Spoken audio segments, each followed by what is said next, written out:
Hey guys, Rich Lopez with the Droptine Traditions podcast. I'm not going to say what episode it is anymore. I'll do that when I publish this on Spotify and on YouTube because I'm starting to bank episodes because I need to really get in the shop and work on bows. so, uh, my guests this evening are Daryl Damron and Dr. Sherri Russell. How you guys doing? Doing great, We're Rich. doing great, Rich. Thanks for having us. All right. So, as before we get into the meat and potatoes, I want to introduce or thank my supporters. Of course, Daryl and Traps Feather Rests, Traditional Bowhunter Magazine, Sauk Trail Archery, StickbowSupplies.com, WhiskeyCityTradGear.com or WCTrad.com, Jessie Savage Blacksmith, huge supporter.com, TraditionalJunk.com, Kevin Bishop, St. Joe River Bow Company, theethicalpredator.com, and lastly, stickballhuntsmx.com, my favorite place to kill javelina. Yeah, but So welcome, folks. So tonight's episode, I want to bring this up. Daryl sent me a message a little while ago. We're going to pretty much talk about disease in the white-tailed deer herds or deer herds. I think I don't know if it affects mule deers or other animals or other bovines. So, Daryl, what brought up the interest in you to talk about CWD, and EHD?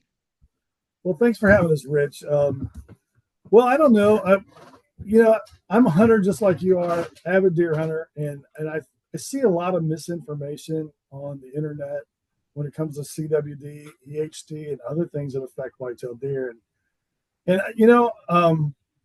I guess I just wanted to share or maybe offer a better understanding of this disease and how it's going to affect your deer hunting in the future. I know that not all parts of the nation are affected by it yet, but it's coming to a state near you, more than likely. And when it gets there, your state's going to have to make a decision on how to handle that disease, and that's affected by a lot of different things, such as, I guess, budgets, Yeah. politics. A lot of different things come into play. So I just wanted to, I guess, encourage everyone to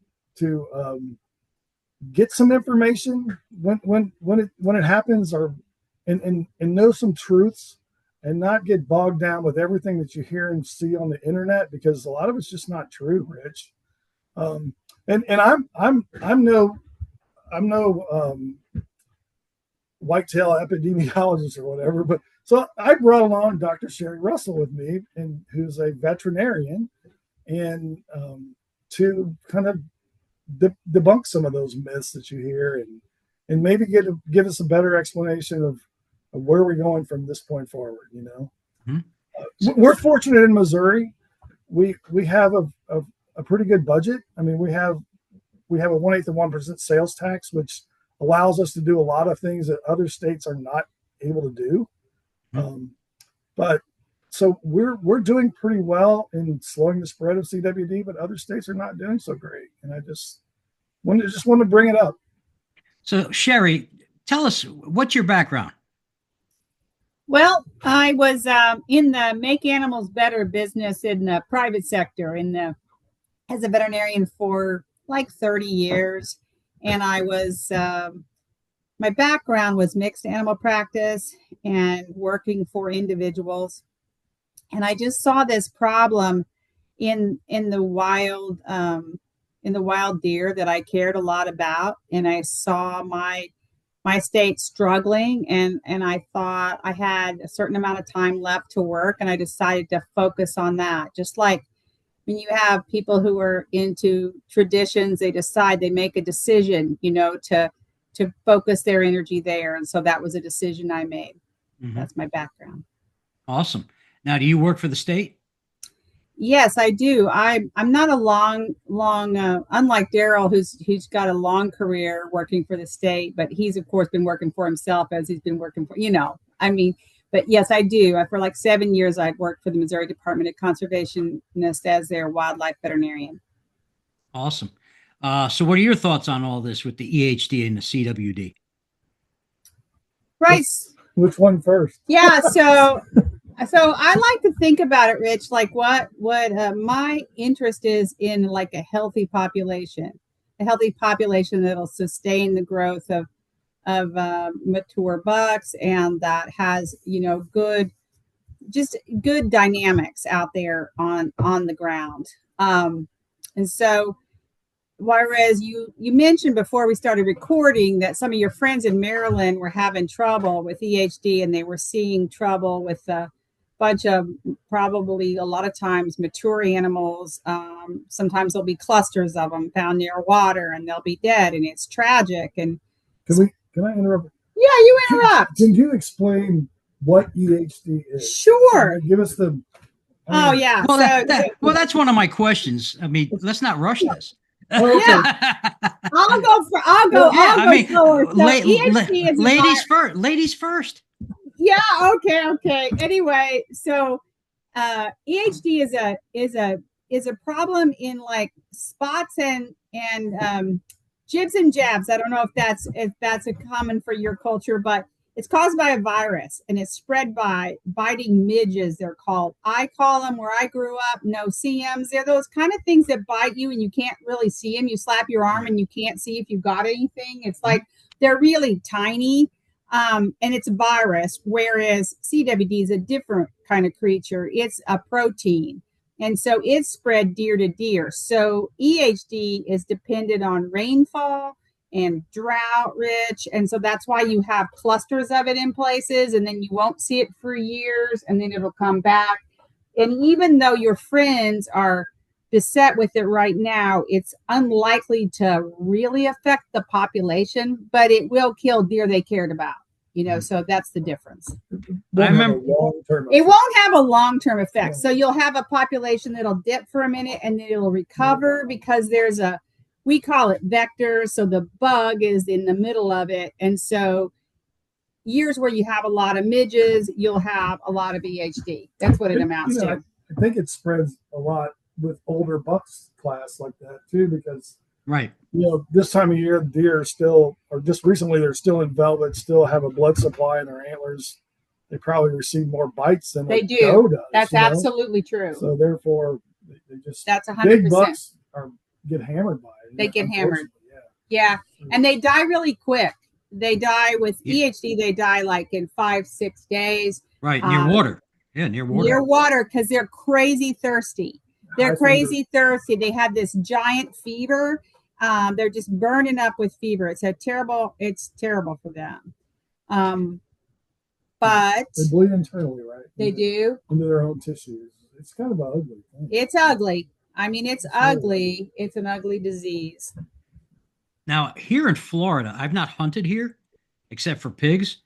I have not heard of any cases, if any. I might be incorrect. My Florida people, you guys that are the experts, reach out, inform me, please. But since I've been here, I've not read anything about it. We see it in more drought years. Like 2012 was our worst drought since the 1950s, and we had the massive die off of deer in 2012 because that water recedes, creates that habitat for midges, and we have no shortage of rain here. I'll tell you that every day at 3 o'clock. You know. Which I think is why you're not seeing as much of a problem. We see it when water recedes and that mud line around the pool or whatever is where those midges. Because you know that's the midge hat. You have plenty of no-see-ums in Florida, though. You see it, don't you? Yeah, we've got mosquitoes galore, and we got all that. We get every bug you can imagine. But nothing. I think Mother Nature takes care of itself here. If we're going to think about the two diseases, Daryl, you know that EHD, some of the animals survive, so they don't all die. Right. And it's a virus, so you can become immune if you don't die, unlike CWD where they all die. So that's a huge difference. But because, go ahead. No. Well, CWD, my experience with CWD was probably about 7 to 10 years ago. I have family in Wisconsin, and I travel up there to hunt once in a great while. Oh, goodness. My brother-in-law and he was driving a deer camp, and I'm in the car with him, and I kept seeing deer on the road, and they were spray painted orange. I'm like, what the hell's going on with this? He goes, yeah, that's DNR. Every time a deer dies, it's not hit by a car. We got to spray paint a march because they're going to be tested for CWD. And at that time, that was 10 years ago, I was on that Earn a Buck program in Wisconsin. So I was hunting public land, but I did my homework and I knew where the big bucks were being killed on public property. And I got onto this place and I passed up probably 3 Boone and Crockett bucks. I had to shoot 2 does before I killed a buck, before I got a buck tag. And I was pissed. So I come out of the woods, and at the end of the trail, there's a DNR cop. He says, can I see your license? I show him the license. He goes, out of state. He goes, I want to shake your hand. Thank you so much for spending the $216 to hunt in this wonderful state of ours. And, oh, my goodness. And so then I sat with him. We had coffee, and we talked about the CWD. He goes, yeah, it's crazy. It comes in spurts here in the state of Wisconsin. It's like we haven't seen it in a couple of decades, and now it's here again. And I think they're still dealing with it. Yeah, they really are dealing with it, Rich. And that's interesting. I guess my understanding, and we sure have learned more about it, Rich, in the time, like since your relatives have been dealing with it. Wisconsin was really the first Eastern state that had Eastern as opposed to, Colorado is what I'm talking about here. Right. Wyoming. The first Eastern state that had significant impacts in that southwestern area. I don't know if that's where you hunt, but actually, I hunt in the southeastern part. I was above Kenosha near Milwaukee. Okay. Sure. That's sure a pretty area. Well, anyway, now they've gotten such a rate because they don't get well from CWD. So now in areas, they're seeing population actual declines because of it. And if you're a buck and you've got CWD, the chances that you'll see another Christmas is 17% chance you'll be alive. Whereas if you don't have it, it's 69%. I mean, surely that's a lot of harvest, and you need the harvest, of course, but that sort of thing. Once we know now in Wisconsin that once the female prevalence, we call it, or likelihood they have it, once it hits 29%, you're going to have a population decline. But that's not all across the state. It depends on where you are, because it spreads kind of out like a ripple in a pond. That's the way you can think of it, because that's how it works. Yeah. I think a lot of other state agencies have learned a lot from that model that they created back in 2002 or 2001. Wisconsin did a lot right until they didn't. Yeah. Then they did a lot wrong. They sure alienated their population. It takes public support. I mean, it's all about the hunters. They've got to understand, and they've got to understand, and they all care. We all care about the health of the deer. It's just a matter of seeing eye to eye about what's the best way to get from here to there. Yeah. Now, Daryl, didn't they just put a spot on the map and say we're killing all the deer within 25 miles, pretty much, and then private land be damned. We don't care. We're going to kill them, and that just you can't. Process of elimination, basically, like mass. And then you had mass the genocide. Ernebuck, Rich, that you had that Ernebuck. Now people in Wisconsin wish they'd bring it back. So it's just like everything is new under the Solomon Says there's nothing new. But you had that experience too of it making you frustrated. Now, what's going on in Missouri? Do you guys have that, or is it just flat out hunting? We've had it since 2012. 2012. Yeah. 2012. So that's 13 years of us dealing with it, Rich. And we, because of Wisconsin and because of we know what was happening out west, and this is before I worked for the department, but Daryl would have been. You want to talk about those early years, Daryl? Yeah. And I remember when Wisconsin had a CWD positive, we tested every county in our state. We sampled every county in our state. We took samples from every county in our state. And at that time we had, if it were here, we would have detected it. It was not here. But it showed up in 2012. We thought we were kind of free of it.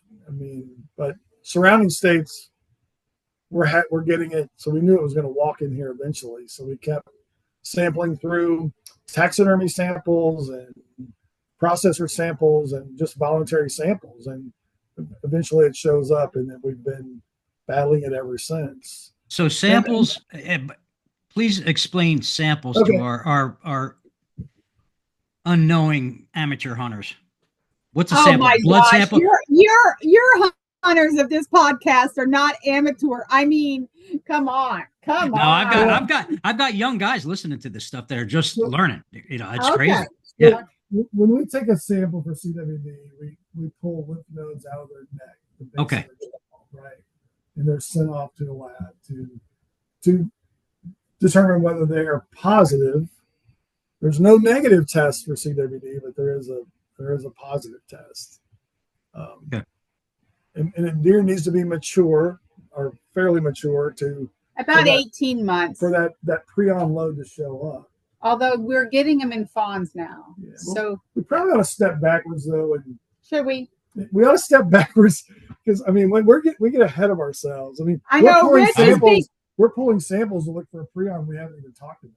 I mean, not yet. So we're just answering Rich's question. So the test, Rich, is a lymph node. You know how you got those glands underneath your neck that get swelled up when you have a sore throat. I got big ones. Yep. Right. You got big glands. Well, deer have those too, and they have some that the early work was done that the good place to pick them up is those glands up in the head, kind of. And so that's where we're getting our samples. And so it's dead deer, harvested deer. Mm-hmm. And it's at least everywhere it's done kind of smart like. Of course, it's gotten smarter with time, but you don't have to test every deer. You told that story about how the DNR was kind of testing whatever they could. We don't quite do it quite like that. We try to be organized. Of course, we depend on our taxidermy professionals and our meat processors heavily to test for deer, and then our hunters who bring it to us. Yeah, but I mean, we still need it. You want to go back to the beginning, Daryl? I always like try to. I'm a building block kind Rich of person. is like, who'd we put these crazy people on? No. This is good. This is what I call engagement, man. I'm a building block kind of person, and so we're talking about sampling the prions, and we haven't even talked about what causes CWD to begin with. I mean, you did mention that EHD is a virus. It's caused by a virus, right? Which is like a normal kind of thing. It's like a normal disease. Not much different than COVID. It runs through, kills some people, kills some deer, and then they get immune, and then it kind of goes away for a while, and then it comes back. Herd immunity builds up, right? And we survive that drought and then move on. But it's still serious for the deer that are dying, and the landowners that have those deer that are dead by water. For sure. But it will survive. The population long term will survive that. But with CWD, it's caused by a misfolded protein, and it interacts with brain tissue, right? And it gets in the system, and it's fatal to a deer that comes in contact or develops that disease. They're not going to survive it. I mean, they might live to be 2, 3, 4 years old, maybe, but usually around 3 years old, they're going to show clinical symptoms and be passing on, which is a real scary thing to me. I mean, I was talking to Sherri before she got here, and I'm like, I just told her this little story. This is what drives me crazy. I mean, we have a buck on our farm that we've seen since he was 3 years old, and we named him Deuce. He has the split brow tine, split G2s on each side. Nice deer. Now he's a 6.5-year-old deer.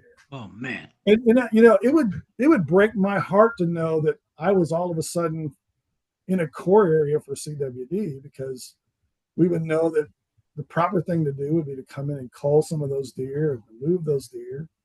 And that time of year that you do that is oftentimes February, and I mean, you might be taken out before Daryl's all worrying about this, and he's all worried about Deuce. It is. I mean, it's well, and every hunter in here, that cares has the same thing on their face. Let me show you something real quick. Yeah, he worries about Deuce, and I worry about all these I know.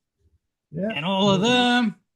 See, Rich, the deal is that we're all on the same team. Yeah. And we're all on the same team. And I feel like if I were to talk about my frustrations for a minute, is that I feel like a lot of people who don't, because chronic wasting disease is a complicated disease and it's easy to get it mixed up. And we're at a time where we don't trust science anyway. Yeah. And you know what I mean? And so you kind of suspicious about the government anyway. And well, let's talk about that. Okay, let's talk about that. Because, and the only reason I brought this up because it's fresh in my mind. I had interviewed. Are you familiar with the name Don Higgins? Yeah, I saw the podcast. Okay, well, Daryl listened to the podcast. I would have if I'd known to, but I didn't. I'm sorry. Shame on you. So these things can be rectified, Rich, with time. Nah, hey, it's all good. At any rate, there was conversation about this, and politics came into the conversation. Yeah. And I listened to his podcast religiously, and you know me, I'm a whitetail maniac, and so I really believe in a lot of things he says. And I've read his writings and all that, and I've been a follower of his for 20 years. And believe it or not, Sherri, this is the first time I'm physically meeting Daryl. I've known Daryl for almost 20 years. Yeah, that's fun to me that I was here from day zero. Rich meets Daryl through the magic of the internet, and I was here. I met my brother from another mother. Yeah, that's right. I don't know this gentleman you're talking about, but I guess he. Well, tell me what he said, and we'll talk about it. Well, I'm not going to not going to quote him because that was a while ago. And sure. He feels there's a lot of stuff going on with the politics amongst the states. He lives in Illinois, so he complains about Illinois. He has his own farm. He grows his own deer. He's a seed guy, creates habitat. He just knows a lot. Okay, probably more than some biologists, for that matter, because for he sure, clearly does. He clearly does. He's killed three 200-inch bucks in 3 years. That's insane. Yeah, on his own farm. Wow. Yeah. Wow. Well, I listened to that podcast yesterday, Rich. And okay. You know what the company made was it's a political disease, and right. By God, I wish it was, because we just get rid of politicians and deer would be fine. We've been trying to get rid of politicians for 20 years. I mean, I really truly believe that. I wish it was just a political disease, but it's not. And that's why I wanted to come on here and talk to you. I mean, not just because of what he said, but no, it's a real disease. I mean, it's there. It's a real disease, and the outlook is grim if more states don't start doing something to slow the spread. And I wouldn't know where to start, to tell you the truth. We've been dealing with CWD for 13 years in Missouri. And we still have less than a 2% prevalence rate in the samples that we collect every fall. Right. And inoculation would actually be so expensive, it's not feasible. Well, we don't really have one yet, Rich. So I'd like to see, because they don't get immune. You know how we were talking about there are vaccines for EHD. There are inoculations for EHD. So the captive deer people do that because it's a virus. So you can make a vaccine. Okay. But for this, there isn't one yet. Actually, I'm hopeful that we'll get some kind of a solution. But of course, it'd have to take an oral bait, wouldn't it, Rich? We wouldn't be able to inject the wild populations. That wouldn't be a thing. You know, and this is just I should say my minor in college was mammalian biology. Okay. Really? Yes. But I wanted to be a radio announcer instead. So you got a radio voice. Here you are.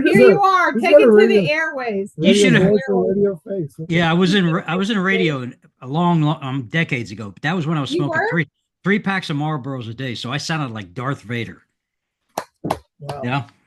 And I quit smoking 20 years ago. So my levels went up.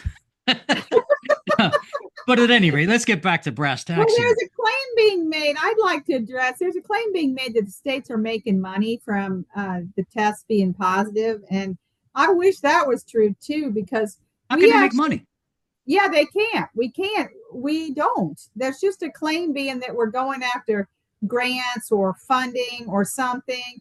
And I would think it would be a turnoff for hunters to buy a license. Well, I'm not going to bother going hunting and get PhD and CWD everywhere. It's a waste of time.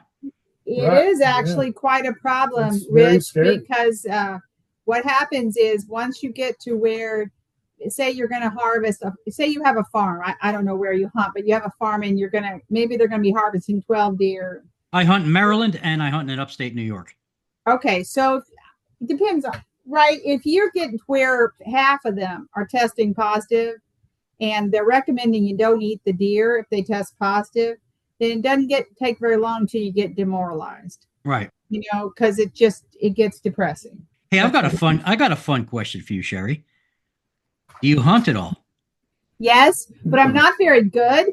And so Daryl and I, before we came, I was getting he was giving me the down low on me moving to like trying traditional equipment because it's kind of in my future, I think. Well, look behind you.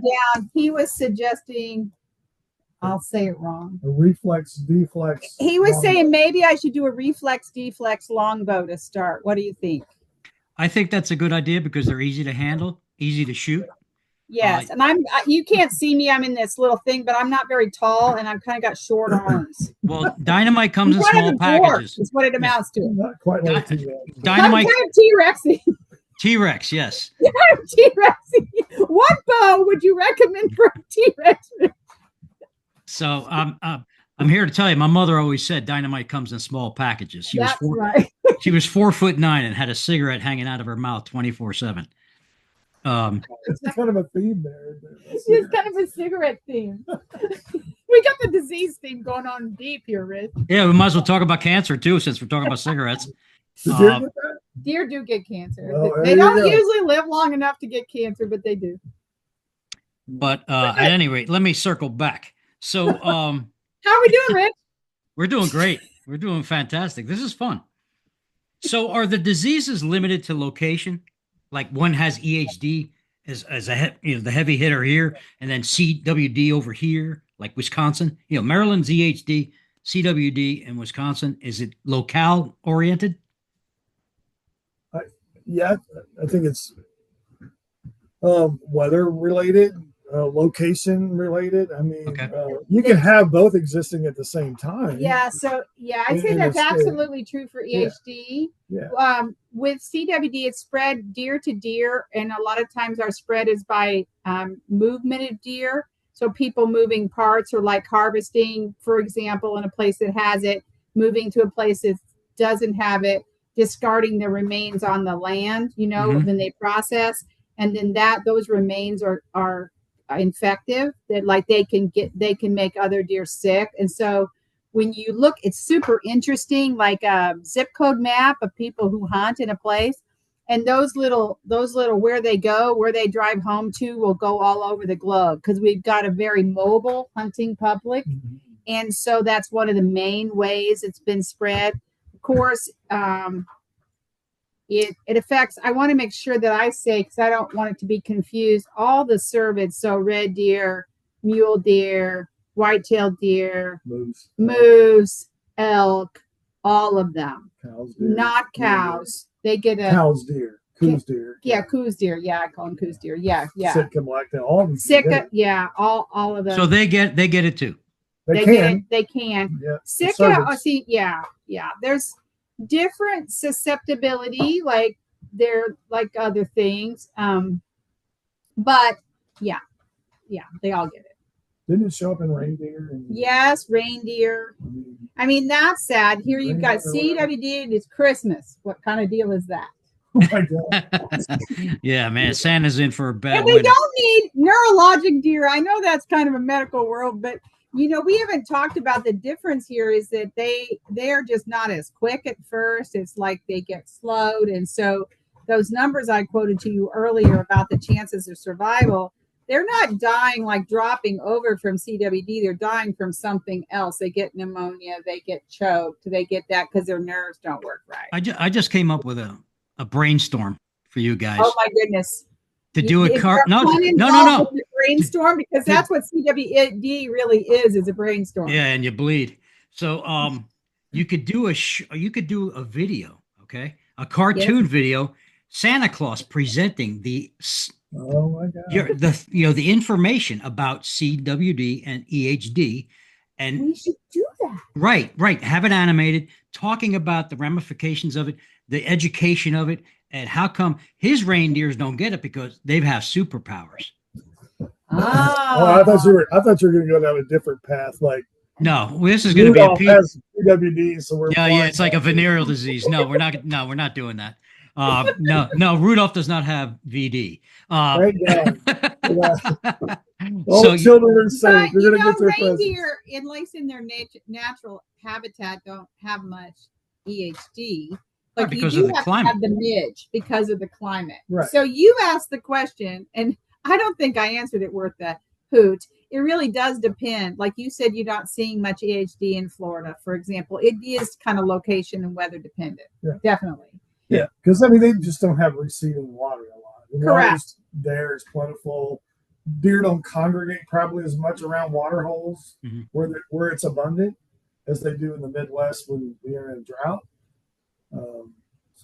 But if I were to, I don't want to make light of your friend's problems in Maryland, and it is terrible when it happens. But in terms of what's going to irreversibly change hunting forever, it is chronic wasting disease, not EHD.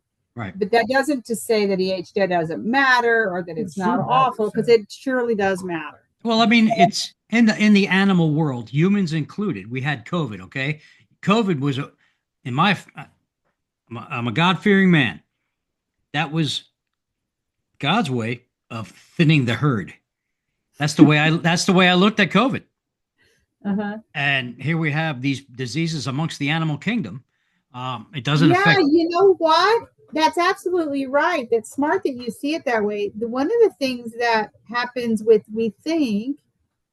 chronic wasting disease is because there's no immunity built up. Right. What you get is just a young herd, because they're not living long enough to get to 4, 5, 6 years. So that's a rare thing anymore in the United States, unless it's private property, of course, and the adjacent properties are managing as well. Yeah. I mean, not here so much. Yeah. We've still got where I hunt. There's no management practices I think a lot of our does make it to 4 or 5, but bucks get shot pretty readily. Yeah. And to manage the disease, I don't know if you want to talk about that. Yeah, absolutely. Hunters are really key to managing the disease. Like, they're absolutely key. You want to talk about it? Well, yeah, I mean, they are key, and we can't do it without them. I mean, we can't do it without their support, for sure. In Missouri, we've done this thing, so here's how we attack chronic wasting disease here in Missouri. If we find a sample that is positive in a deer, and on opening weekend of firearms deer season, we'll sample several counties where we've had CWD in the past, or where CWD has just sprung up through another, sampling method, and we'll take that CW sample, and when the people come through to offer a sample, we take down the farm that they took that deer from on a big plat book, plat map. Right. And so when it comes back and we have a positive test come back, we know the farm that deer came from. So what we'll try to do, we call them up. We call them up. You got a CWD deer. We recommend you not eat that deer, and we'd like to talk to you about culling deer there in the future. Okay, so and for a long time, for 10 years, that's how we did it. Basically, we would go there. We'd make a little core area. We'd give them the opportunity to shoot deer in February or March, or we would shoot them for them over corn piles and that sort of thing, which is that's not a thing here in Missouri. We don't allow baiting in Missouri. So that's been offensive to hunters. I mean, the state's out there shooting deer over corn piles, and they won't let me shoot them over corn piles in November.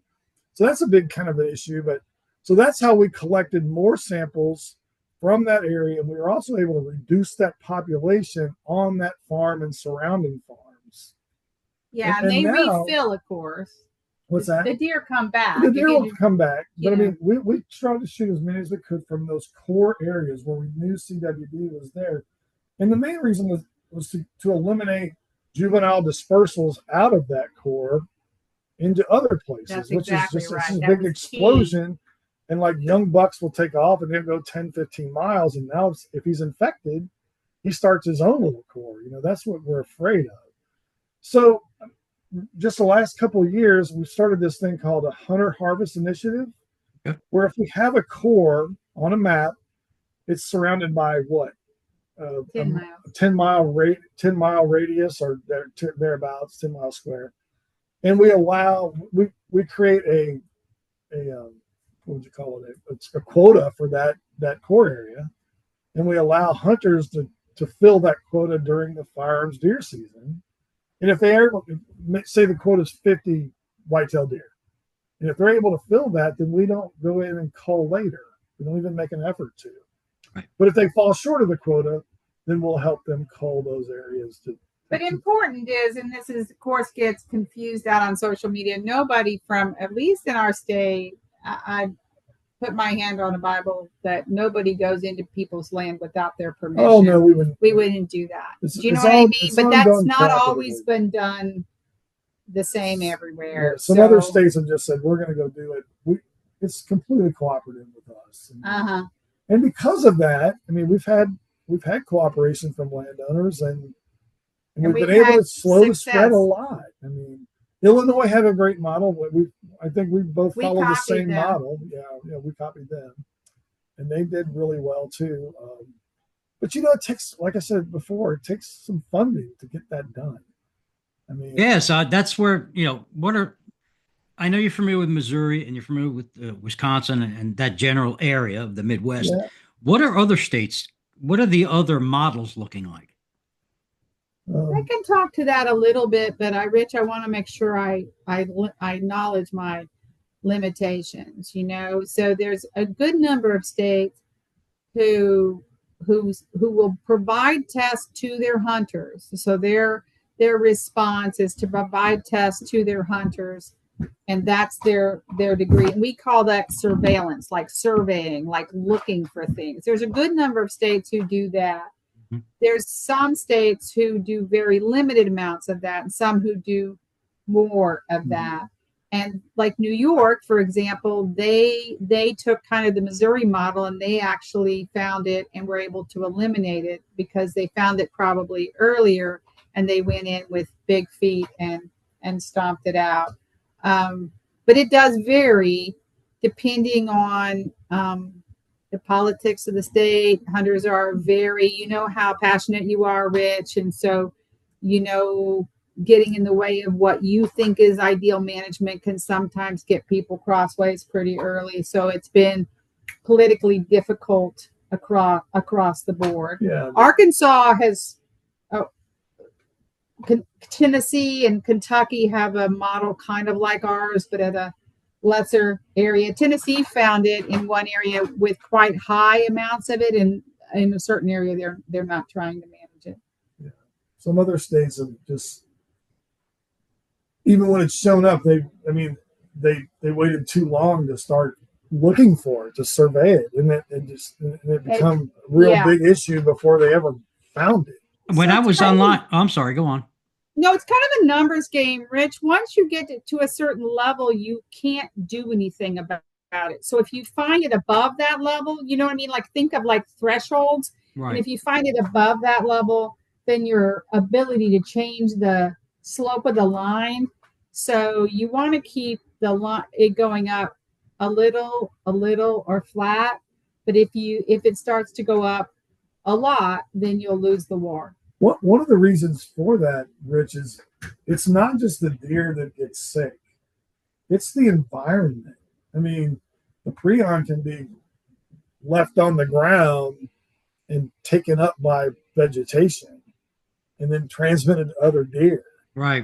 It's a sick environment. I mean, so even you kill all the deer in that area, when deer refill that, through natural methods, I mean, they're going to get sick too. So that being said, That being said, sad. I mean, that's scary. Decomposing deer, okay, that are just out there. Yeah. And are other mammals like coyotes and fox, are they consuming them? Or do they Yes. recognize this through scent and they're like, oh, no, we're not No, eating they this? still eat them. They still eat them. It's super interesting, Rich. I'm sorry, I didn't mean to interrupt. It's super interesting. We've gotten better testing techniques. And so those prions will pass through, for example, the intestines of a coyote, say they eat, and then they poop it out. It's still got the prions in the poop. They're still infective even after they've gone, full course all the way through. Thankfully, there's a pretty robust species barrier. So it doesn't spread. The prions that make deer sick make other cervidae sick, but not coyotes. Do you know what I'm saying? The predators, so far, we haven't seen it in predators. And nobody's eating them anyway, so, Yeah, like humans. I mean, it's not known to cross the species barrier to humans, but we still don't recommend eating it if it's test positive. So, the prion disease that we think of in humans is mad cow disease was the prion disease. You might remember. Right. That's from a long time ago. Oh, he's old as I am. Is he as old as you are? Oh, as old as I am? Are we all like on the granny and grandpa circuit here? You guys are babies. I'll be 65 on Sunday. Yeah, right. Let's just not be, you never ask a lady's name. I don't care. I don't ask anything. Age, I just say, hey, are you single or not? Yeah. That's the only question I ask. And how big are your feet? Anyway. That's funny. So what's the models looking like west of the Mississippi that you know of? If anything. Oh, you want to know what the states are doing? Yeah. Mm-hmm. Sure. Some of them are doing nothing. Some are doing nothing. I would imagine, sure. Kansas has a test and talk about it. Kind of, they do surveillance only. Nebraska, the same. Colorado is altering their hunt. They're trying to do a hunter managed disease model where they're increasing the tags, you know what I mean, in the areas with chronic wasting disease. What's it affecting in Colorado the most? Mule deer? Because you still see giant elk being killed. It's mule deer in Colorado. I mean, we think it started with elk in Colorado, but they're still killing giant elk. Rich, I wish I would have done a better job before this podcast and gotten a better answer for that question. I think it's a state by state kind of decision, and I think hunter management is probably west of the Mississippi more the common rule. I think so. I think that's truth. Yeah, so I hunted in Mexico this past February. I'm going back next February, and I might put Coues deer on my hit list, if you will.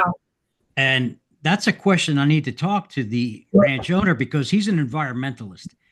And I'm sure he's very familiar with EHD, CWD, and all that, because he grows beef cattle on this ranch that I'm hunting. So I have to call him and ask him.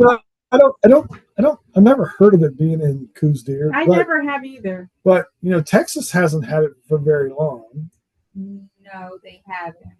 And so, but now that Texas, it's popping up like popcorn in Texas. It seems like. So that's just, like I said, it's coming to a state. Yeah, because I'm 2 hours southwest of the Texas-Mexico border in Durango. Texas has this interesting game management model where they will allow the release of captive deer that are, on open ground. And there's been they've been challenged by the chronic wasting disease inside a fence. So I'd say your place in Mexico is pretty. I bet it's safe. Insulated for now. Probably is insulated. Yeah, they have a date. Believe it or not, they do have a rainy season in the high desert. Oh, yeah. And it rains. It rains. I mean, like monsoon rain for like 2 months. Now, the only thing I found coming back across the border when I got into Dallas was, were you on a ranch? Yeah. Well, they want to examine your boots. They want to wash them. They want to make sure you're not bringing anything from the soil into the U.S. Mm, It was a grueling process. Whereas yeah. opposed to Mexico, if you've got more than $10,000 cash on you, you're going to jail because you're a cartel guy. But other than that, yeah, that's it. How'd you get come, out of there, Rich? dude. When I went there, I went through customs.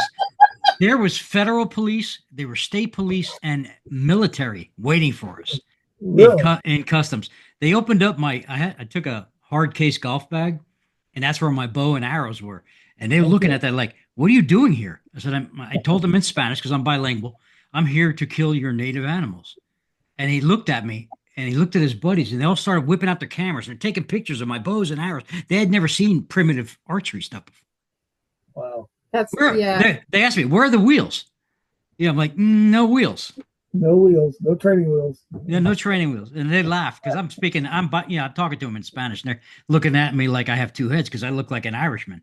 And An Irishman that's bilingual, and just so you know, Sherri, I'm Puerto Rican and Colombian. But he's not Irish. Are you really? Yeah. Mm-hmm. My mother was from Colombia. My late father's from Puerto Rico. Lopez. Yeah, I'm a little slow, Daryl. That's Jennifer. Don't Yeah. that's Jennifer's cousin. Rich? No, Jennifer's don't let cousin. the Lopez throw you off. It used to be Feinstein. I'm just kidding. But yeah.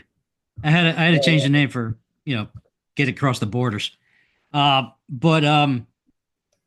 now I've had people ask me about the consumption of the animals. All right. Sure. CWD, EHD, are people eating these things? Any people turning up the EHD, there's no worries. Mhm. EHD, there's no worries. You don't ever want to eat anything sick, but of course, your audience would know not to eat sick animals. You don't want to eat anything sick. So that being said, I shot a deer who was a big doe. I'm going back 15 years ago, and that was back when I was shooting 15 to 20 deer a year. And my wife and I would have butcher parties in the garage.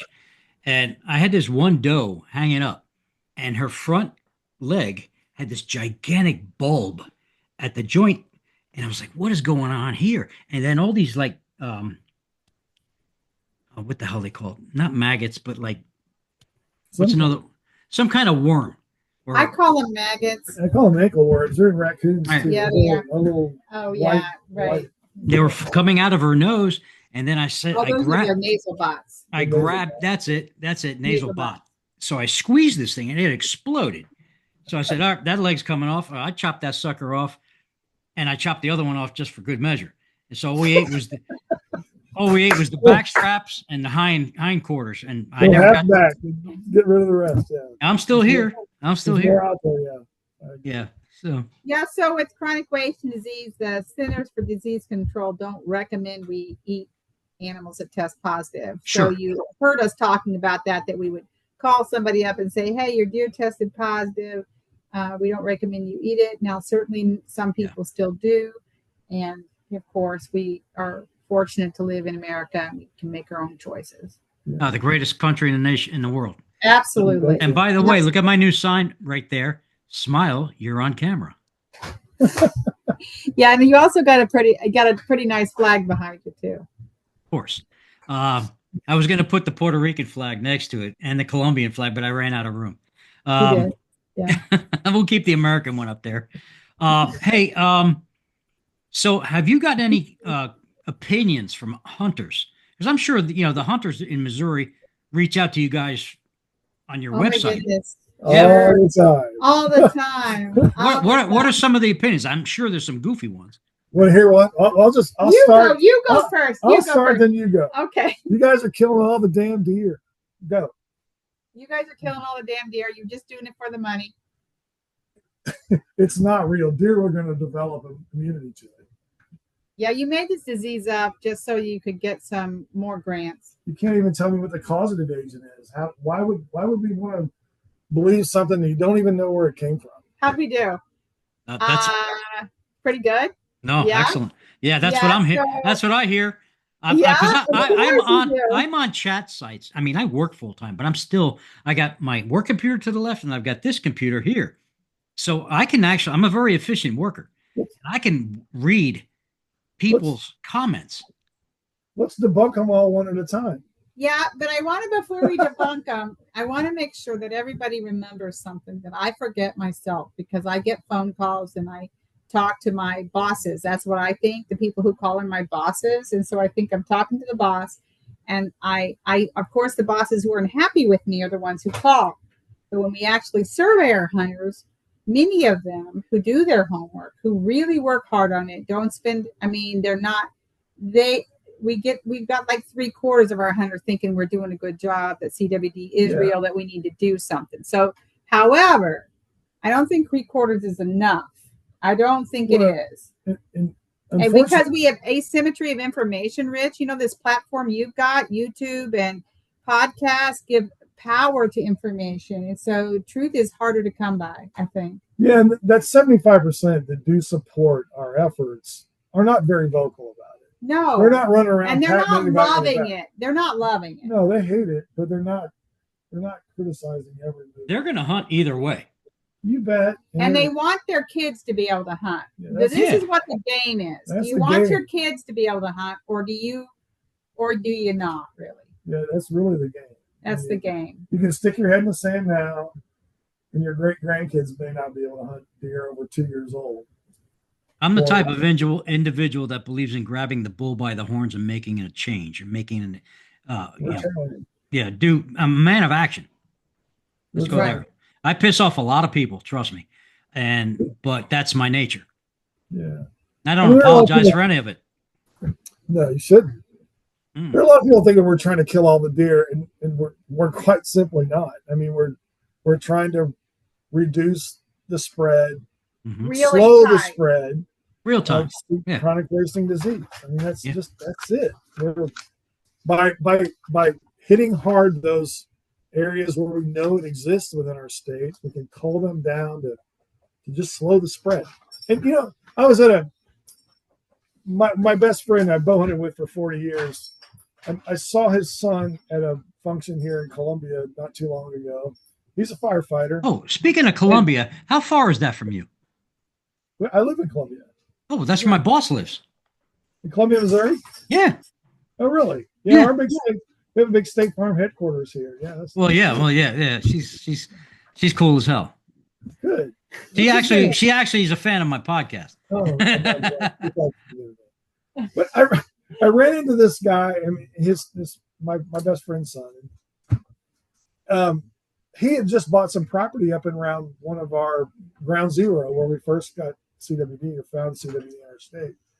And he made a comment. I said, we just got to talking about it. I said, it's really sad, this CWD thing. He said, well, you guys are getting a handle on that. You're going to cure that, right? And it was almost sad that I had to say, no, we're not going to cure it. We can't cure it. Daryl and I have a little bit of a disagreement. You want to watch us have a little argument here on your podcast, Rich? And he's bigger than I am. We don't know how to cure it now, Daryl. There's a cure for cancer, but nobody wants it out there. I do think we're going to figure it out. They are making so much progress, and I'm not one of those people who think AI is going to do everything, but it is moving science ahead at a breakneck. Good. Now, the reason we will is because it'll be something to do with people. It won't be to save the deer, but prion disease is real in people too. Yeah, so Creutzfeldt-Jakob disease is real, and I don't know that we'll cure it, but I think we can manage it, and I think we can stretch this out long enough till we'll get somewhere. What's this thing that I also, here's another little thing that I found kind of promising is, we always thought CWD spread horizontally across the landscape from deer to deer to deer to deer. And we found just recently that it has vertical spread also from a doe to her offspring, right? Right. So that's So in utero, it can be transferred from a doe to her fawn. But the study that I read said that if she has twin fawns, only one of them is usually infected with CWD. So there's hope that sometimes there's a genetic resistance to that disease, or maybe it that had to do with the blood and which blood, and the stuff is not in the blood all that much. It's mostly in lymph, and I think that's a mystery. We don't. Yeah, I just thought that's promise to me, though. I'm here to tell you, I've not heard that about the lymph. Okay. So Yeah. that's where a lot of false information is going out. Nobody knows. So the reason we check the lymph nodes, the lymph nodes, is because it's moved in lymph, and that's good. I mean, that's good that it's not as much in blood, but that's why a blood test has been hard to develop. I mean, we've developed a newer kind of blood test. We've made big progress on testing. We're trying to get to where people could test their deer at the time of harvest, so they would know. That would help us. Oh, that'd be awesome. That would be awesome. You also said there's a live test for chronic wasting disease, but you have to anesthetize the animal. Yeah, it's a bio. I don't know about you guys, but it's a little hard to get a biopsy of a deer running by. You have to get a part of. Why was that so hard, Sherri? I don't know. I'm a wimp. That's no good. We could develop an arrow that it's hollowed out. Right. I'm really excited. There was a report that the back of the eye is nerve tissue. You men, be serious here. The back of the eye is nerve tissue, and so there were some people who thought we might be able to tell if they were affected by taking pictures of their retina, but that hasn't that much turned out. There is better tests. We are getting tests, they can find it in eyelids and ears, but that doesn't fix the problem, which is why you said we're not going to cure it. Why, when your friend said I just told him, I said, we don't have a cure. We do not have a cure now. Right now, it's an irreversibility of population decline. When I said that, his mouth just dropped up. I'm like, I thought you guys could do anything. I'm like, we're trying. People are trying. Very, very smart people are trying. Trust me. But we don't know what we don't know. Well, it's a massive mountain to climb, and it is a massive mountain. These things take time, and they take effort, and unfortunately, funding. And that funding word can be a dirty word at times. Yeah. Yeah, I think it's hard also because it's a public resource. Right. And so, and we have a lot of competition for public monies, as we should. And so there's just a lot of things to be done in the conservation space, Rich. There's a lot of competition for how we spend our money. And it's a hard problem. It's a gnarly problem. That's how I like to think of it. I like to think of it as a gnarly problem. Yeah. I mean, this has been great engaging conversation here about disease and the herd. So what is I guess this question is going to be my last question about the disease thing. What is the long-term outlook in Missouri? Let's say 3 years. Let's look at a 3-year. Oh, great. I think in 3 years, maybe our prevalence rate will jump up a point or two. I mean, it's spreading. I mean, it's popping up in more places. Okay. But we're still attacking it pretty strongly and efficiently, I think. So in Missouri, the outlook looks good, I think. I've always wanted to hunt there. Huh? Yeah. We'd like you to come hunt there. Hunt here. Daryl will take you. I will too. You come on. And I think 3 years, the outlook looks good. I think 10 years, it depends on the hunting public's decisions they make. And it depends on the decisions of a lot of different people, different individuals, making choices to what choices they make as they harvest. It's going to take public cooperation. Yeah, for sure. I mean, hunters are going to be they're going to help. They're going to solve this. They're the key to the puzzle. You bet. I think so. They're the key to the lock. That's the word I was looking for. They're the key to the lock. And I think if it's presented in a absorbable way, like you can take a horse to water, but you can't make him drink. However, true. You know how long it took us to talk about this, Rich? This is actually one of our problems. Maybe you can help us with this. It's a long thing to understand, so it's hard to convey in little short Facebook messages. You can share misinformation really quick, but correct information is longer, and that's one of our challenges. Really a challenge.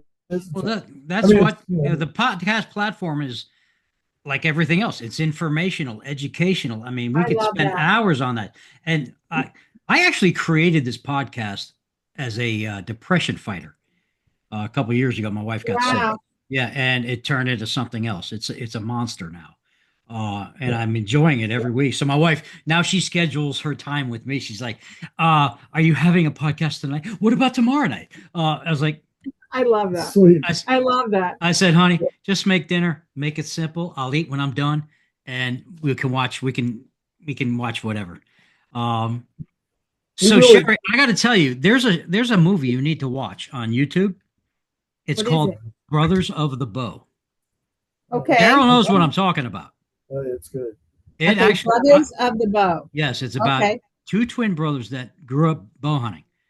Gene and Barry Wenzel. I said Bean. Gene and Barry. Well, they eat a lot of beans, but Gene and Barry Wenzel, who are very good friends of mine.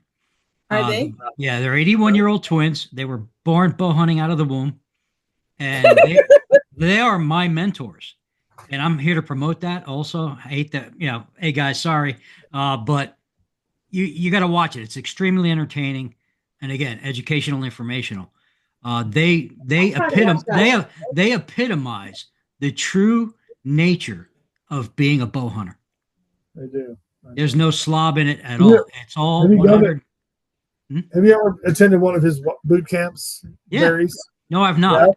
I was supposed to go on one. Life got in the way. He doesn't have them anymore. Every penny. It's good. Yeah. good time. So tell Sherri about it. Well, Barry takes you to his hunting property. You have to pay a fee, and you go up and stay. And his wife is an absolutely wonderful cook. You'll gain 10 pounds even though you walk 15 miles a day.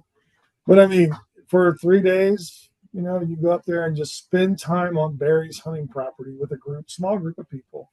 And he tells you why he puts stands where he does. And Oh, so this would be great. oh, it's amazing. I mean, Yeah, he and talks about habitat. He talks about habitat management, how he manipulates habitat so much to get deer to come right by a 10 or 15 yard. He knows more than most deer biologists that I know. Oh, for sure, Yeah, Rich. I mean, that's Absolutely. Guys like him and Don Higgins and all those people, I mean, they live it, breathe it, study it. There's no doubt they know whitetail deer as well. So the other morning I got up at 5:30, and I'm an early riser anyway.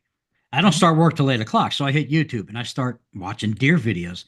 So my wife comes out of the bedroom around 7. She goes, "Let me guess, deer season's starting." I was like, "Why?" She goes, "Usually you start watching these videos about a month before the season starts." yeah. Like, yeah, she knows. You gotta start watching the videos. You gotta She goes, get your blood "Yeah," up. and I noticed you bought some bows. Yeah. It's because I collect.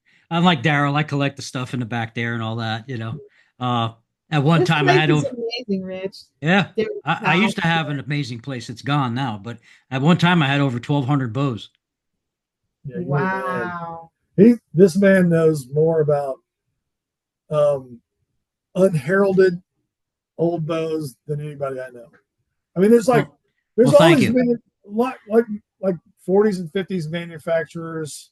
Him and Kevin Bishop can Yep. talk bows for hours. I loved your podcast with Kevin Bishop. And what's And funny, you guys- I've been talk about bows I never even heard of. I've been trading and horse trading with Kevin since the 80s, late Yeah. 80s, and I finally met him last year.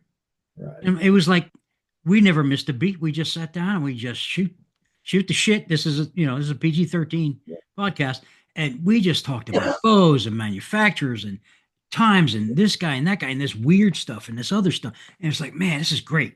And since then we talk every week, and it's just great stuff.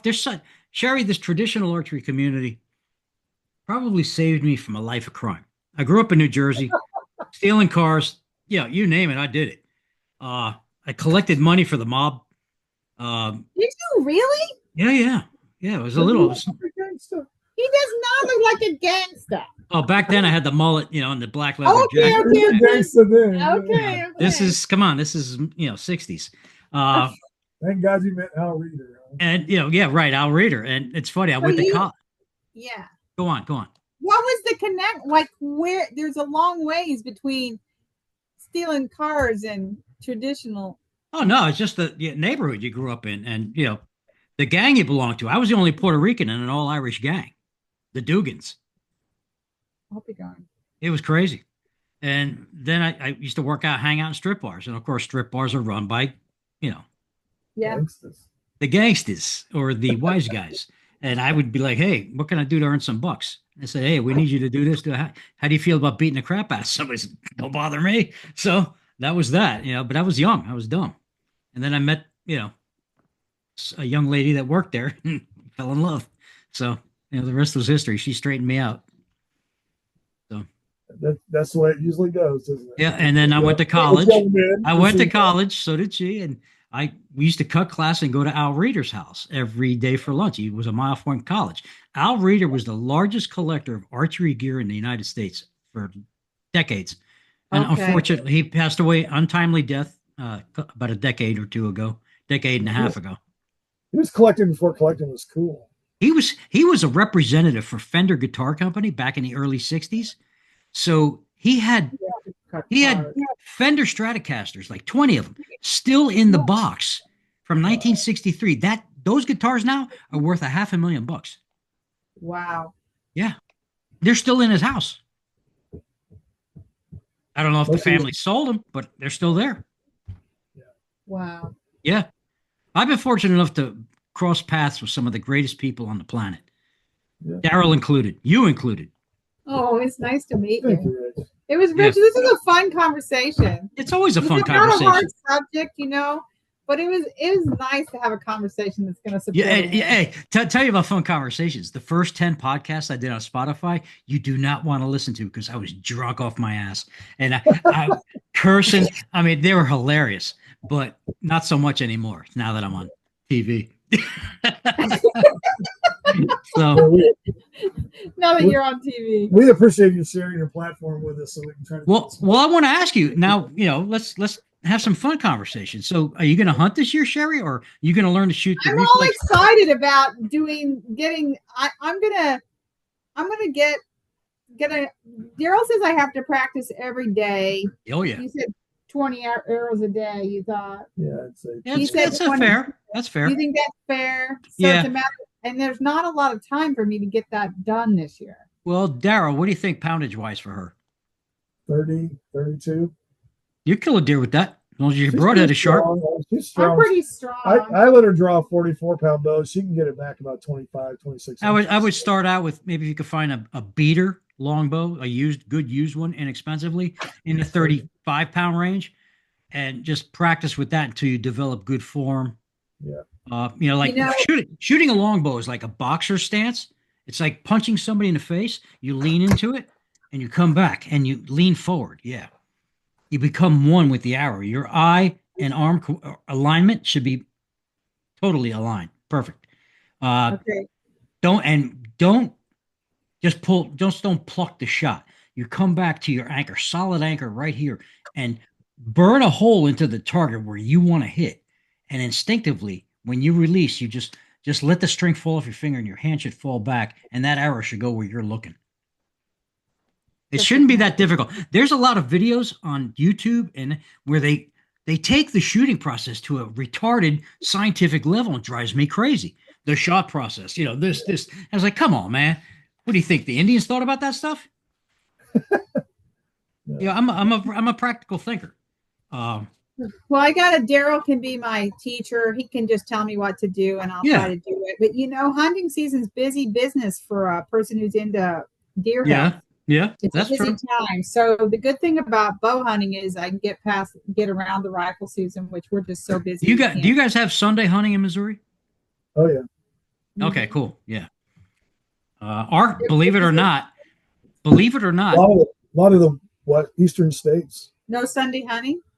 A lot of Bible I don't know about here, but I know Maryland has it now after so many years of people fighting for it.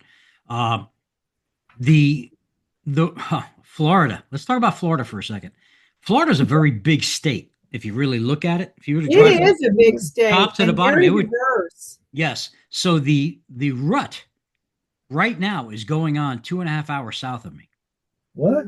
Yes, the rut is going on 2.5 hours south of me, and then the rut where I live, which is right around Daytona Beach area, it goes on around December. It's the strangest thing I've ever seen in my life. They have segregated ruts. Because today I watched 2 videos where this guy filmed this two bucks chasing the doe. Huh. And he was hunting like 3 days ago. And they weren't in velvet still, or they are in Yeah, velvet? some are velvet, some are hard horn. That's crazy. Right. And Well, the guys, and listen to this, the worst, craziest part about it, he's hunting in shorts, camouflage shirt, the whole 9 yards, and he's walking through palmetto grass up to his chest. And then he goes, "Oh, I have to stop for a second." He's wearing sneakers with footies. Yeah. And the camera goes down, there's a moccasin, a water moccasin with its mouth open. Just wait. Yeah. There's a lot of those there. Well, you know, I mean, we know that, I mean, as soon as the testosterone level gets a certain point, deer start shedding that velvet, and they're ready to breed. They can breed any day. All right. Their testicles are ready to go, and if they can find a doe it seems like a doe that's probably out of whack. These deer are small. This guy shot an 8-pointer. He's like, "Yeah, that's a big one." I'm looking at him like, "Are you kidding me? That's a Pennsylvania deer, from 25 years ago." He's like 12 inches inside spread, stuff like that. I'm like, nah. That's why I don't hunt here, because it's nothing I want to shoot. The deer in my neighborhood, I have 49 acres across the street from me. I don't hunt it because it's private property, and they take that seriously here. Oh, yeah. It's owned by a Vietnamese dude that lives in British Columbia, and I've reached out to him, sent him emails, because my son's a realtor, so he can find people. And no, they got no respect. You were a gangster. Oh no, I don't do that anymore. Can't you get some protection? I'm too old to run.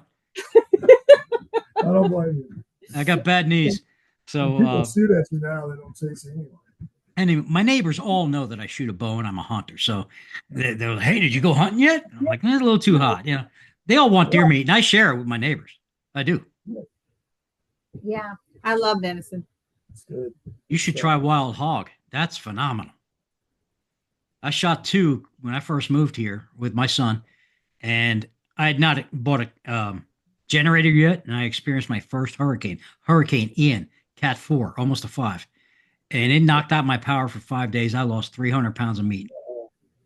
Oh, that's tragic. Yeah, it is tragic. I came home to a river of blood in the living room. Oh, that's so bad. It's just, and all that work, all that. Oh, Did you eat the javelina that you shot last year too? I did. Actually, when I shot it, the ladies that cooked for us in the kitchen, Gabby and the gal's name slips me right now, but 2 wonderful people, Gabby and Lucy. They're going to be back next year, and they said, "Do you want anything special?" I said, "Well, can you cook up some javelina?" And they cooked it up for us, dude. We had it in tacos and burritos. Phenomenal. Was it okay? It's great. Great meat, because they were not, the one javelina I shot was not a very big size one. Right. Like the one my buddy shot, Jerry Oliver. His got entered into Boone and Crockett and Pope and Young. That's how big it was. Those little ones are harder to hit. That's what I'd tell him. I'd say, well, skillful. Those little ones are harder to hit. Yeah. It's all about marketing, Rich. It is. It's how you sell it, buddy. I guess. Oh, I could sell the snake off of a skin. Trust me on that one. But yeah. What about you, Daryl? When's your opening day there? October 1st? September 15th. Oh man, that's early. Yeah. How's the weather there? I've heard it's been pretty. Sometimes it's hot then. It's usually too hot for me to hunt that early. I'll usually start bow hunting around October 15th. I have some dove to shoot and some teal to get going for my black lab. So I'm pretty much tied up in September hunting birds that fly. Right. I got you. Yeah. We're a big bird state for hunting here. I know a lot of quail, a lot of that. So, so what else you got going on there? I mean, Sherri, are you, what's your family life like? You married, kids? Sure. I'll tell you. Sure. I've been married, same guy for a really long time, like big numbers, like big numbers. He's a hunter too. Right? He is. He's got a compound bow and he hunts with a rifle. He's pretty serious about it. I don't know if he's as serious as you two, honestly, I'm like in the presence of, and I mean this in the nicest way, real maniacs. I would say he's. I take that as a compliment. I know you do. Me too. That's why I knew I could say it, and I knew you wouldn't think it was bad. No, you it's know. all good.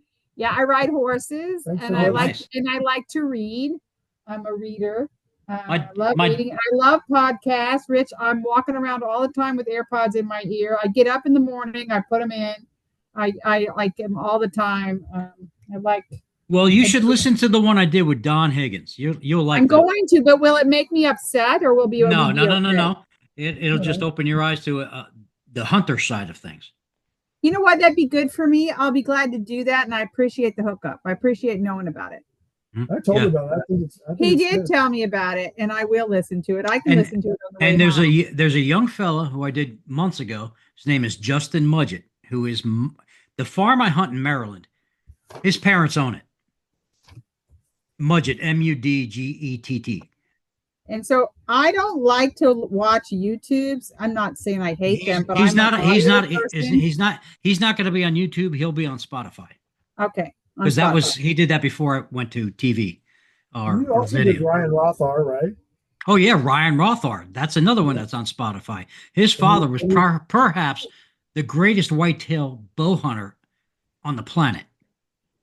What makes a great whitetail? Why do you say that? He just understood them like he was one of them.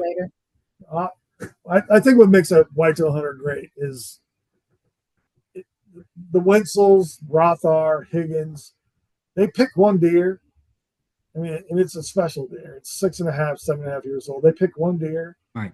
And they'd rather die than kill another deer other than that one. Mm-hmm. Until he either dies of another cause or they put him on the ground. I mean, it's just like their intensity is amazing. And they focus on one animal. So Sherri, there was a time where when I hunted my farm in Maryland, I would focus on a particular deer. And I would obsess over that deer like I was never home.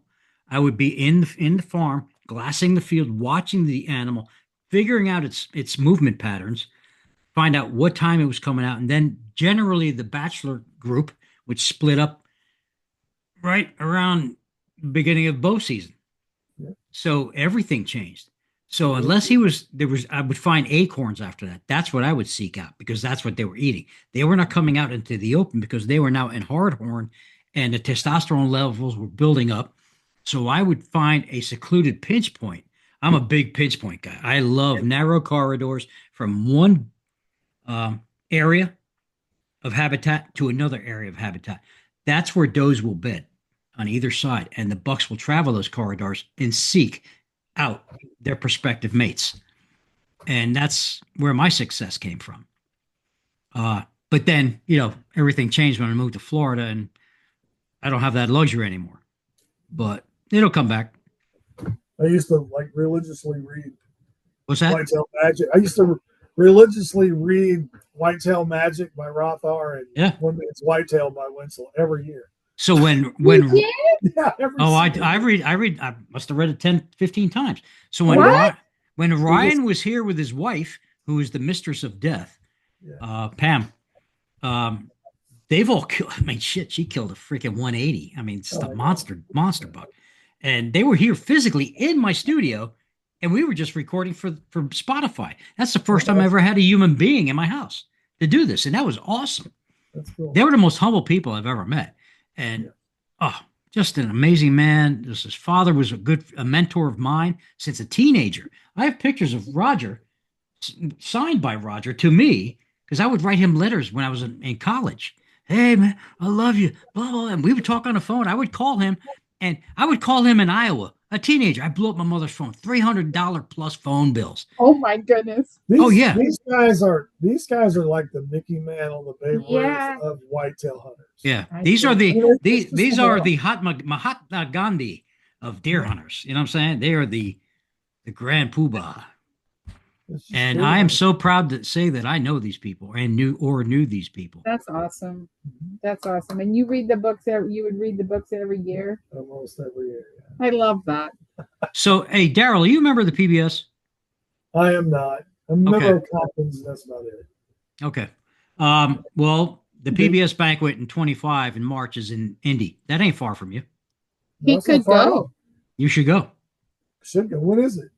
It's, I think, the week of St. Patrick's Day. That week, that 26. Thursday, Friday. Yeah, Thursday, Friday, Saturday. in Indy. That's right. I think it's the Down the road from 17th. Gene Hopkins' house. Oh yeah. Oh I'll book a room there. yeah. Oh my God. See you then, Gene. So tell her who Gene Hopkins is. Well, Gene Hopkins is a. I hope there's somebody listening to this is like me and is going, finally we get the like starter version. Gene Hopkins is like historian collector extraordinaire. Okay. But his collection makes mine look like a kindergartner's. He has built And he has truly some of the most historic items in archery. He's preserved it, studied it. I mean, he has personal hunting items from Pope, Saxon Pope, Art Young, Ishii. Will Compton, Ishii. So he has those items. He has those items. Yeah. Right. He even has Fred Bear toenail clippings, which I mailed to him. I'm just kidding. But yeah. That guy, he's an amazing dude. Yeah, he's an amazing dude. Columbus, Indiana, good guy. So he's close by. Yeah. Road trip. Road I have trip. to go. Yeah, Sherri, you got to listen to these podcasts. They're I'm fun. gonna do it. He's done. You've done what? 2 or 3? I think your last. This is our second. This is our second one. Yeah. The first one we talked about your collecting and the feather rests and all that, and now we're here talking about deer biology because you and I are maniacs. Yeah. So did I hurt your feelings? Oh no! Come on, we're having fun with you. We're having fun with you. Okay. Because I'm like this is like us hanging out at a bar. We're having fun. That is it's a version of that. Yeah, it's a dynamic. It's a dynamic. Yep. But you've done 2 podcasts with Gene Hopkins also. 3. Right? So you can I'm gonna do it. It's easy. I'm pretty good at finding stuff. Kevin Bishop is a big time. I'd have Sherri on again for sure. I'll come on and talk to you about my. We talk about your journey into reflex, deflex, I and can longbows. take a beginner journey, and I can represent the female side of the audience. Yeah, you can throw him under the table, do whatever you want. It's all you. You get a 3-year update on CWD while you're at it. And I've had female bow hunters on, which you should listen to those too because they're very interesting. Because I want to get the sexist dynamic. What's it like to be a female in a pretty much male-dominated world? That's not that way anymore. It's not. I think we're approaching 50-50 here. Yeah. In the traditional world. She has a compound bow. She hunts it. It's okay. I don't care what you hunt with, as long as you're ethical. You don't care. Absolutely. I want to spear a pig. Drop one out of the tree. That looks fun. I think Rich summed it up. As long as you hunt with some ethics. Which I would. Yeah. Yeah. I don't care what you use. If it's a legal weapon, I don't care. As long as you hunt. Nothing I hate worse than going to a place to hunt and I get up in the tree stand that's there anyway, and I look and there's all this garbage, like empty bottles, cans. So I spent half my day picking up trash. Candy wrappers. Yeah. So, hey guys, we're about an hour and a half. I want to thank you. It was fun to talk to you, Rich. Oh, it's my pleasure. My pleasure and honor to talk to you both. Yeah, it was really fun. I can't thank you enough for having us. I mean, I think it's a topic we wanted to get out there and talk about. I appreciate your platform and all you do for traditional archery, man. For sure. So, folks, this podcast is on Spotify and new to YouTube. Well, not new. I'm several podcasts in, but please like and subscribe because the subscriptions get me the ability to enable me to buy stuff like that 360 camera, and do all sorts of crazy your stuff. Little Owl 360 camera. That's awesome. Baby. I might even incorporate a wardrobe or something. Maybe wear a Trump "Hey, you missed me" T-shirt or something like that. I don't know. I think the shirt you've got on is your uniform. It's good. It is. Yeah, I wear it. I wear camo on every shoot, on every episode. I got a haircut recently, so you don't see a hat. So, Yeah. Usually a Droptine traditions would. Usually, but my neck hairs were like 3 inches long, so I needed to get a haircut. We're on that mullet again. We're going to the mullet. Okay, No. we're back to the mullet. We're back to the mullet. Yeah, No. I'm not coming on your show again if you don't have a mullet. Well, Sherri, send me an email. And I'll send you a picture of me and the mullet. It was epic. All right. It's Joe Dirt. It's Joe Dirt epic. Oh my Yep. goodness. I even had a perm in it. Even had a perm. You had a perm? Yeah, with the mullet, man, to fill it out, because that was heavy metal, the 90s, 80s and 90s, man. I had to look just like the band. That's so fun. So So fun. thank you both again. People Okay. like Thank and you. subscribe. And by the way, people, listeners, love each other, like each other, respect each other, and take care of each other. That's my message for this Amen. day. It- All right, you Amen. guys take care. We'll talk Okay. again. All righty. Bye-bye. Bye-bye. Bye.